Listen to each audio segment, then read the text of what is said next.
ایک دفعہ یہودیوں کی عورتوں نے شرارت کی کہ حضرت فاطمہ رضی اللہ تعالیٰ عنہ کو بلاتے ہیں اور ان کی غربت کا مذاق اڑاتے ہیں۔ کہتی ہیں گھر آئی عورتیں کہنے لگی حضور اپنی بیٹی کو بھیجیے، ہمارے گھر میں شادی ہے، ہم چاہتی ہیں یہ وہاں لوگوں کو دین کا پیغام دے۔ اب اس نام پر تو حضور صلی اللہ علیہ وآلہ وسلم ضرور بھیجا کرتے تھے۔ میرے حبیب پاک نے کہا فاطمہ جاؤ۔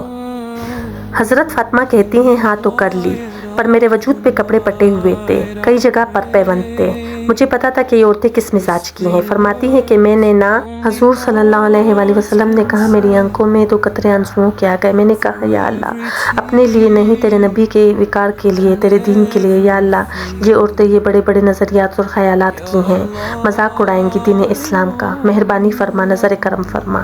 حضرت فاطمہ فرماتی ہیں کہ ابھی میری بات مکمل بھی نہیں ہوئی تھی، رسول پاک پھر تشریف لے آئے اور فرمایا فاطمہ کیا سوچ رہی تھی، کیا کہہ رہی تھی، کیا حضور کوئی خاص نہیں؟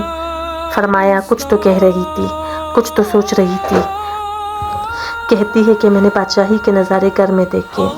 فرماتے ہیں حضور نے چادر مبارک کھولی، اندر سے جوڑا نکالا، فرمایا پتہ نہیں تم نے کیا سوچا ہے، جبرائیل جنت سے جوڑا لے